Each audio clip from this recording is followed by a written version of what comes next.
A city consumed. Outbreak's Nightmare in Raccoon City. Released in November of 2003 for the PlayStation 2, Resident Evil Outbreak plunged players into the heart of Raccoon City's devastating viral outbreak. The game was a bold step for the franchise, taking the familiar horror elements and adding a new layer of complexity with online play available. This wasn't just another zombie shooter, though. It was a game that demanded strategy, teamwork, and quick thinking. Outbreak dared to do something different, something groundbreaking for the Resident Evil series. It introduced online multiplayer to the survival horror genre. This was a significant shift as players were now able to connect with others around the world. For the first time, players could experience the terror of Raccoon City's downfall alongside others, cooperating, or sometimes failing to cooperate, to survive the night. The multiplayer aspect added a new dimension of fear and excitement. The game's premise was simple, yet effective. Players were thrust into a city overrun by the undead, with limited time and resources to find a way out. Players took on the roles of ordinary citizens, trapped in various locations across Raccoon City. Each scenario presented unique challenges and required different strategies to overcome. Each character had their own unique backstory and motivations for survival. These backstories added depth to the gameplay, making each character's journey personal and engaging. As the T-Virus ravaged the city, these everyday heroes had to band together, using their wits, limited resources, and each other's strengths to escape the nightmare. The cooperative gameplay required players to communicate and strategize effectively. Outbreak's multiplayer focus was a gamble for Capcom, a departure from the established single-player formula of the franchise and the industry as a whole. The developers took a risk, hoping that players would embrace this new way of experiencing horror. Yet, it was a gamble that paid off, attracting a dedicated fanbase captivated by the game's unique blend of cooperative gameplay and classic Resident Evil horror. The game's legacy lives on, remembered fondly by those who braved the nightmare together. The core gameplay of Resident Evil Outbreak retained the familiar survival horror elements of its predecessors. Players explored environments from a fixed camera perspective, solving puzzles, managing limited resources, and of course battling grotesque creatures. The tension was palpable as players navigated through dark corridors and eerie settings, always on the lookout for the next threat. However, Outbreak introduced several innovative mechanics that set it apart from previous entries. These new features brought a fresh twist to the well-loved formula. The most significant change was the introduction of online cooperative play. This was a groundbreaking addition for the series, allowing players to connect and strategize in real time. Beating Halo 2 to market by almost 1 year, players could team up with up to 3 others online, tackling scenarios together. This cooperative gameplay required players to work closely, sharing resources and planning their moves to survive. This cooperative element added a whole new dimension to the gameplay, encouraging teamwork and communication to overcome challenges. Players had to rely on each other, making the experience more immersive and intense. Outbreak also introduced a virus gauge mechanic, which represented the player's infection level. This gauge added an extra layer of urgency and strategy to the game. With all players started out as infected, it forced players against the clock to work together to find a way out. As players took damage from enemies or certain environmental hazards, their infection level would rise. This constant threat of infection kept players on edge, knowing that every encounter could bring them closer to a grim fate. If it reached a critical point, they would succumb to the virus, transforming into a zombie and potentially turning on their former comrades. Allowing has been allies to attack the still-alive players as a zombie. This mechanic not only heightened the horror, but also added a unique twist to the multiplayer experience. These new mechanics, combined with the classic Resident Evil formula, created a fresh and terrifying experience. The blend of old and new elements ensured that both longtime fans and newcomers could find something to enjoy. Outbreak offered players a chance to experience the Raccoon City incident from a new perspective, emphasizing cooperation and survival in a way that no previous Resident Evil game had done before. This unique approach to storytelling and gameplay made Resident Evil Outbreak a memorable entry in the series, leaving a lasting impact on its players. Outbreak's narrative unfolded across 5 distinct scenarios, each taking place in a different location within Raccoon City. From the eerie silence of a deserted bar to to the chaotic halls of a hospital, each setting brought its own unique atmosphere and challenges. These scenarios were interconnected, offering glimpses into the larger events of the outbreak from various perspectives. The characters' paths often crossed, creating a web of stories that enriched the overall narrative. Players witnessed the city's descent into chaos through the eyes of ordinary citizens, adding a layer of human drama to the unfolding disaster. The fear and desperation of these characters made the experience more immersive and emotionally engaging. The game's timeline ran parallel to the events of Resident Evil 2 and 3, providing a fresh perspective on the familiar storyline. This parallel timeline allowed players to see how different events influenced each other. Players encountered familiar faces and locations, experiencing the outbreak from a different angle. Iconic characters like Jill Valentine and Leon S. Kennedy made appearances, adding a sense of continuity and nostalgia. For example, in one scenario, players found themselves trapped in the Raccoon City Police Department shortly after Leon S. Kennedy's arrival, witnessing the aftermath of the zombie onslaught firsthand. The tension and danger were palpable as players navigated the dark zombie-infested corridors. Each scenario presented its own unique challenges and objectives, encouraging players to explore, scavenge for supplies, and fight for survival. The need to manage resources and make strategic decisions added depth to the gameplay. The intertwined narratives and familiar settings provided a deeper understanding of the Raccoon City incident, fleshing out the events depicted in previous games. This intricate storytelling made the game a must-play for fans of the series, offering new insights and a richer experience. One of Outbreak's most compelling aspects was its diverse cast of playable characters. 8 survivors, each with their own unique backstories, skills, and motivations, were available to choose from. This diverse roster ensured that each playthrough felt distinct, as players could experiment with different character combinations and playstyles. There was Cindy Lennox, the resourceful waitress with a knack for healing; David King, the enigmatic plumber with exceptional lockpicking skills; and Jim Chapman, the cowardly reporter seeking to escape the city with his life. Each character possessed unique abilities that could be crucial for survival. For example, Yoko Suzuki, the timid student, could fit more items in her inventory, while Kevin Ryman, the seasoned police officer, was more proficient with firearms. These diverse skill sets encourage players to work together, utilizing their individual strengths to overcome challenges and escape the nightmare. The development of Resident Evil Outbreak was a journey marked by both ambition and setbacks. Originally conceived as an online multiplayer component for Resident Evil 4, Outbreak went through several iterations before emerging as a standalone title. A major setback for the game was the fact that only 20% of American homes had broadband access in 2003, and even fewer in Europe, the game's 2 largest perceived markets, adding hurdles to the primitive state of online gaming infrastructure and support at the time. The PAL version of the game, released in Europe, didn't even have a customer support option. Capcom's vision for the game was ambitious, aiming to deliver a truly terrifying online multiplayer experience that captured the essence of the Resident Evil franchise. However, the development team faced numerous challenges, primarily related to the technical limitations of the PlayStation 2. Despite these hurdles, Capcom persevered, determined to bring their vision to life. The developers made compromises, such as limiting the number of players and simplifying certain gameplay elements, to ensure a stable and enjoyable online experience. A final nail in the successful game coffin was slammed home when the PAL version of the game faltered out of the gate. The online option was unavailable for several months after release due to tech issues with European ISPs, and the game ran into a long-forgotten-about licensing rumor as well, although details of the event are scant and never saw wide publication. Of course, licensing issues between Japanese and Western companies over intellectual property is legendary in its own right. In hindsight, Resident Evil Outbreak is both a beloved addition to the RE series and a bad memory for the commercial success of the franchise.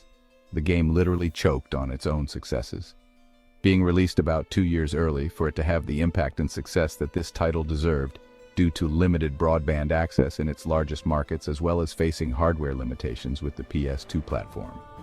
This title still haunts many people to this day, not only due to its endearing legacy, but at the thought at what could have been. The game did moderately well at market, selling 1.4 million copies and even enjoying a lesser-known sequel, File 2, released in September of 2004. It's hard to believe looking back, but Capcom was able to bring two relatively advanced online games to market before Bungie released Halo 2. But in the gaming world, as with real life, a great product, if released at the wrong time, can leave nothing but heartbreaking nostalgia for some, and the hope of what could have been for many. Resident Evil File 2 plunges us back into the heart of the Raccoon City outbreak disaster. As a survivor of the outbreak and a biochemist for Umbrella, this is my account of the 5 events that others and I lived through during the events of Resident Evil File 2. My name is not important, only the words I am about to tell you. If you must call me something, call me Professor H. Set in September of 1998. The deadly T-virus has ravaged the city, transforming its residents into flesh-hungry zombies. Outbreak File 2's events are as follows. Event 1. Wild Things. Wild Things drops us into the chaos of Raccoon City Zoo. Animals have been infected, transforming them into monstrous predators. Our guide through this nightmare is Cindy Lennox. She must use her knowledge of the zoo to navigate its shattered pathways, fighting off mutated beasts while searching for a way out. The scenario highlights the unpredictable nature of the virus and its ability to cross the species barrier, making the T-virus one of the scariest plagues in modern media, mirroring the occurrences of pandemics hopping from one species to another. Examples of this is the SARS-CoV outbreak in Asia. In Resident Evil File 2, even once caged animals have become formidable foes in the fight for survival. Event 2, Underbelly. Underbelly takes us into the damp darkness of Raccoon City's subway system. The survivors, led by the capable Kevin Ryman, hope to escape the city via an old train. However, the tunnels hold their own horrors, teeming with infected creatures driven to a frenzy by the virus. The scenario emphasizes the claustrophobic terror of the outbreak. Nowhere is safe from the virus, even deep underground. The survivors must rely on their wits and teamwork to make it out alive. Event 3, Flashback. Flashback revisits a crucial location from Resident Evil history. The Spencer Mansion. Investigative journalist Alyssa Ashcroft takes center stage. She uncovers unsettling secrets about the origins of the T-virus. The scenario offers 2 distinct paths, depending on player choices. One path delves deeper into the mansion's history.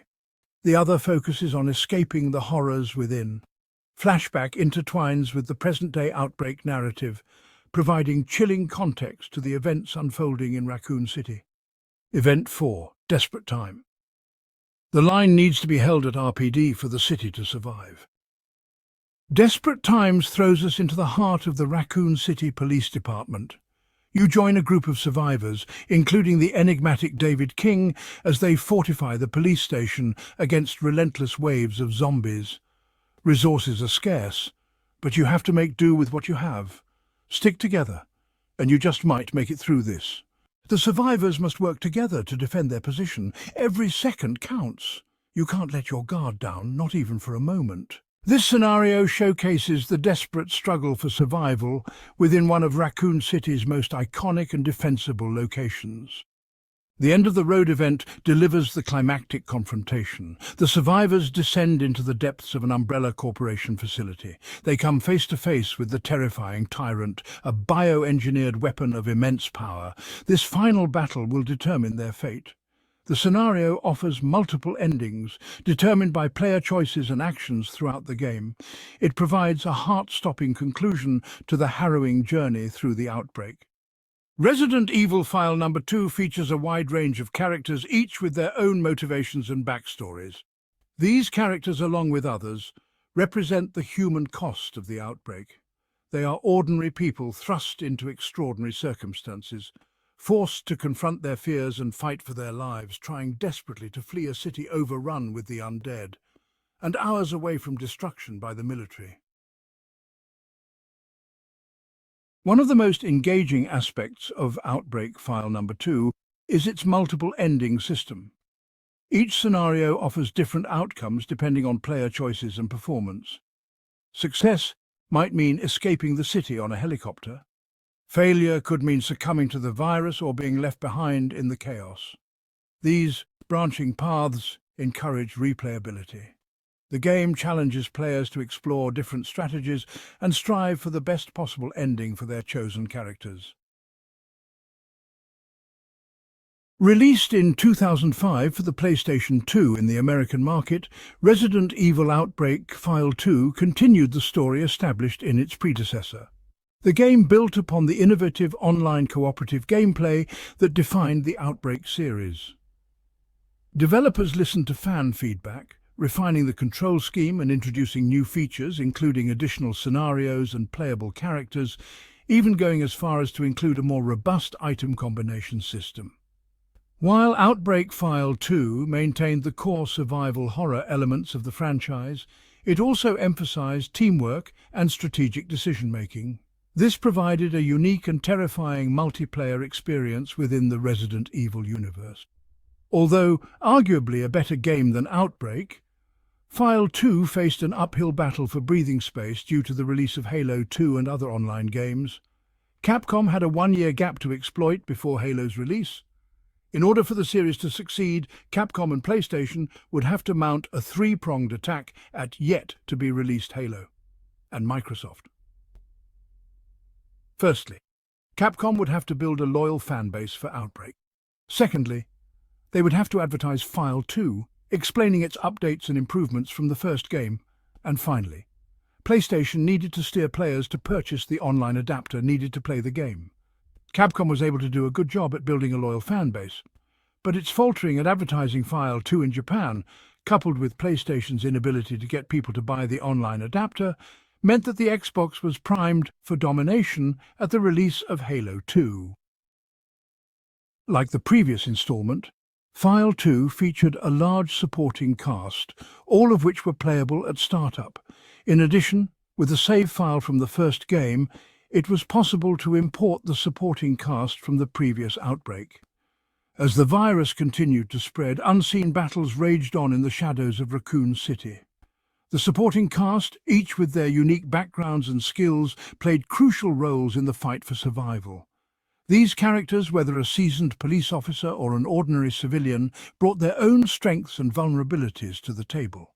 Their personal struggles and victories added depth to the harrowing narrative of the Outbreak series. Each encounter and decision contributed to the collective effort of escaping the city's nightmarish grip. In this expanded universe, players were not just surviving, they were part of a larger, intricate web of human resilience and cooperation. The unseen battlefields of Raccoon City were a testament to the enduring spirit of its inhabitants, fighting against overwhelming odds in a city teetering on the brink of annihilation. Among these threats was the Axeman, a shirtless, hooded figure who relentlessly pursued players through the abandoned hospital. This terrifying figure was actually Albert, the former hospital administrator and husband of Dorothy Lester in disguise. Due to his rapidly healing body, he was virtually unstoppable, forcing players to constantly flee or defend against his relentless attacks. Each encounter with the Axeman brought only a small amount of time to reorganize before another assault, adding to the tension of the scenario. In addition to the inventory upgrade from Outbreak, File 2 had an impressive upgrade of weaponry, including various types of handguns like the Desert Eagle, the Colt 45, and even a rapid-fire pistol. The game also included a hunting rifle with scope, an assault rifle, a submachine gun, the M79 grenade launcher, and even a shoulder-fired rocket launcher. Let's just say, File 2 was stacked with effective weaponry for your survival. In the end, a combination of poor marketing in Japan, ongoing internet infrastructure issues and limitations in America and Europe, and the release of Halo 2 by Bungie cemented the fate of File 2 as a failed sequel to a failed series that was Outbreak. Not that the series was a bust creatively, or that Outbreak Part 1 was not a moderate success. It was more the reality that PlayStation and Capcom squandered a once-in-a-generation opportunity to deploy a preemptive company strike at a major rival, one that could have stalled Microsoft's ascendancy to the Everest of online gaming for the foreseeable future. File 2 would go on to sell only 200,000 copies, compared to the 1.4 million of the original. Mention the name Outbreak to a middle-aged American gamer, and chances are that memories of sneaking all-nighters battling zombies with their friends on weekends while their parents were asleep will most likely come flooding back. The memory of waiting for your best online friend from across the country to join the lobby will definitely bring these gamers back in time, for a few moments anyway. The series proved a hard-learned lesson that there will always be growing pains with new technology, and that simply having great games without an ability for a large part of the audience to experience its best features will most likely lead to forgotten gems. Thanks for watching Yes Japan. To see part 1 of this series, please click the icon in your screen. Subscribe, like and comment if you enjoyed your stay.